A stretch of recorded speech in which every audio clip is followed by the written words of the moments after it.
Have you ever wanted to live the life of a feudal samurai trapped in a decaying hellscape brimming with demons from Japanese folklore? No, not really. But what if I told you your nightmare scenario was kind of like Kingsfield, but with PS1 graphics? Would that be any better? Except, it's not really PS1 graphics, because I can't actually think of any PS1 games that looked like this. It is low res and low poly, but it has a pretty unique style that I can only describe as incredibly cursed. In fact, Labyrinth of the Demon King is easily the most cursed game I've played in a very long time. I did mention the demo briefly in a past video, but now that the game is officially out, I had to jump back in. But the devs were 2 steps ahead of me and sent over a key just prior to release. So I played through the whole thing over the course of a couple days, and I have to say, I really enjoyed this one, despite, or possibly because of how sinister it all is. It's not just disfigured monsters and creepy environments, everything about this game feels rotten to its core, which is obviously a very polarizing aesthetic,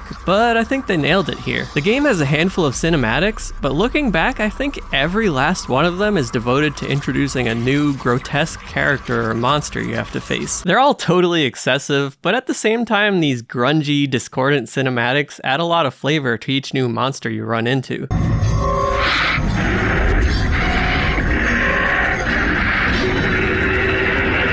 Now, I wouldn't say the game was super scary or anything, but playing it feels like it's just slowly draining your soul, which is a good thing, I guess? The environments are dark, moldy, and shrouded in a thick, choking fog, and the world itself feels like it's just falling apart, with various creatures siphoning off the decay. The audio keeps you constantly on edge, listening out for fleshy creatures breaking through the thick, foreboding ambient tones.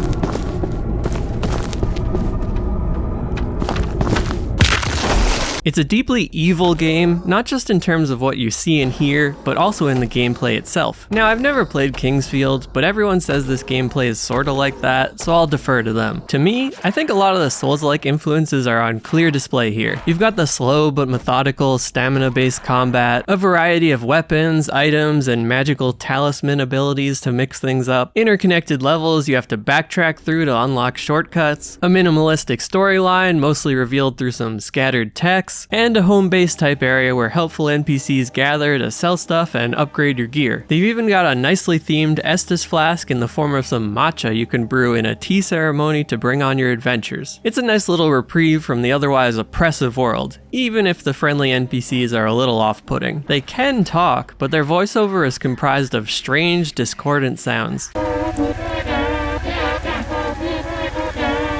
It's kind of like talking to an Animal Crossing villager on a busted disc, or one of those pull-the-string dolls with a dying voice box. Again, it's dark, it's creepy, and I love to see it. But as much as I enjoyed the 5 or so hours I took playing through it, I can't just spend this whole video praising it for being weird. I did run into some small bugs, like getting hit during some animations and not being able to act for a good 5 seconds or so afterwards. Or the fact that enemies occasionally drop items and money, but I managed to make it through an entire level with 0 drops. And it wasn't a small level either. I spent about an hour in there and probably killed like 50 or so enemies, so it felt pretty bad to get no loot at all. That could just be incredibly bad luck and not actually a bug, but I didn't have that issue with any of the other levels, before or after. I reported these bugs to the devs just prior to release, so it's entirely possible that they've already fixed them, and more. But I just figured it was worth mentioning in case someone else runs into the same issues. That being said, I did find the random drop rates to be disappointingly low overall. Sure, you could say this mirrors other Souls-likes, but in most Souls-likes you're gaining souls for every kill, which function as either experience or money. However, in this game you get nothing from killing enemies, aside from a few pennies that randomly drop every 10 or 20 enemies. Couple that with the fact that the game has a lot of loading screens on doors and stairs that enemies can't follow you through, and you end up just skipping combat a fair amount of the time. But speaking of combat, I totally understand the slow, methodical gameplay and the rock, paper, scissors mechanics and the stamina management, but what I wasn't a huge fan of was just how slow the stamina regenerates. Okay,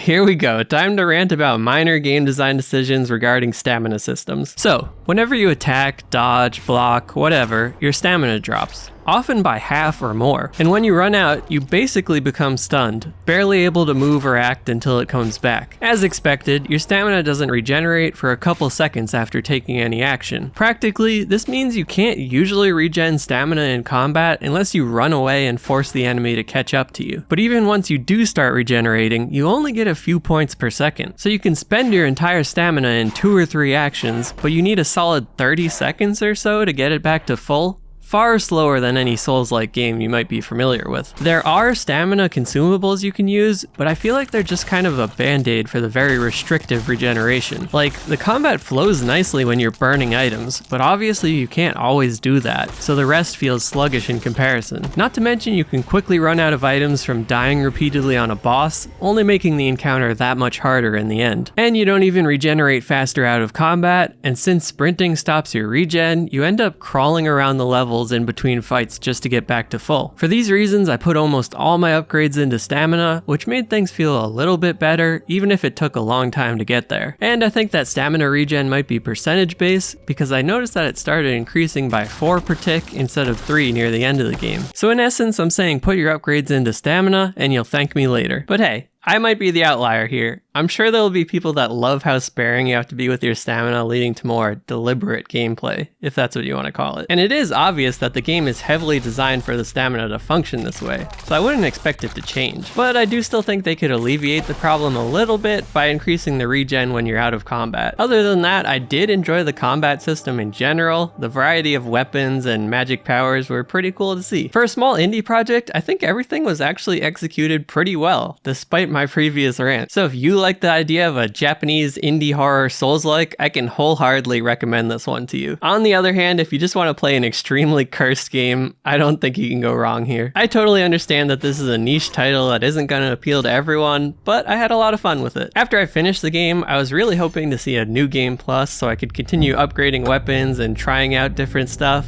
But it wasn't meant to be. Maybe if we're really lucky, they'll consider adding it in the future. I'm sure I'm not the only one who'd love to jump back in. Anyways, feel free to check out the game, like, subscribe, don't watch the cursed video you're about to get in the mail.